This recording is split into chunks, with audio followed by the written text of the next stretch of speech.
Welcome back, everyone. A beautiful start to the day. A bit cloudy out there, but this morning here in studio, we're talking about how to help save lives. February is Heart Health Month, so we've teamed up with the Mesa Fire Department. Forrest has been great about getting all these important information out to you guys, and you brought some friends in. We have Ben, one of the firefighters, as well as Mary, and we're talking about AEDs for us because we've seen these out there.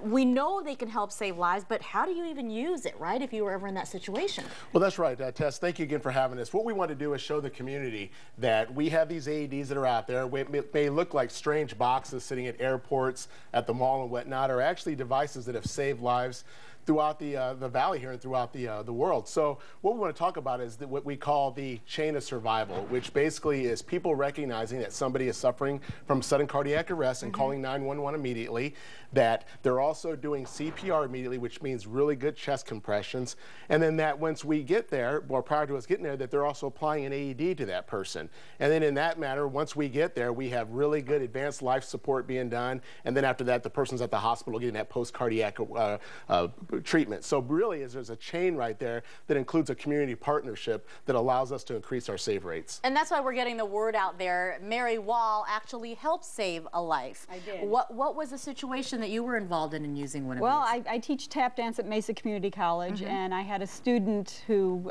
went down at the beginning of class. We hadn't even started dancing yet. And I had a student call 911. I started chest compressions. We have several AEDs around campus, so someone went and retrieved the AED. We got the AED on him and shocked him, and by the time the paramedics got there, he was alert and talking and putting up a fight about having to go to the hospital. Oh, that's amazing. Ben, you actually help train and you use this. When you hear of stories like this, just proves the importance of using something like this and knowing how to. And that's what we're going to go over here today. Okay. So a lot of people think that, you know, when you're about ready to do CPR, you feel for a pulse and you don't feel a pulse. Can we hold it up just to show it a little better here for our viewers? Yeah, okay, so this is what it looks like. Yep. Okay. And you'll open it up and you'll feel for a pulse, and if there's no pulse, like Forrest said, you want to start CPR right away. You want to call 911 and get them coming, and then you can get this hooked up and onto them, and this is very simple to use. Basically, it's going to analyze the rhythms for you, and it can only shock certain rhythms. It can't shock everything, so there's instances where it won't shock, but what you want to do is keep doing CPR, but it'll pick up if they're in ventricular tachycardia, which is basically your heart's going so fast that it can't fill up with blood, and it can't move any blood, so you're not having any pulse. Or if your heart is kind of quivering, there's no coordination to the electrical activity in it, and then that's not moving a pulse. But it's kind of, the way I think of it is your heart is kind of like your computer. So if you're looking at your computer and your computer freezes up, you can't hit Control-Alt-Delete, nothing's working, what do? You turn it off. You turn it off and hope that it's going to turn back on and work properly, right?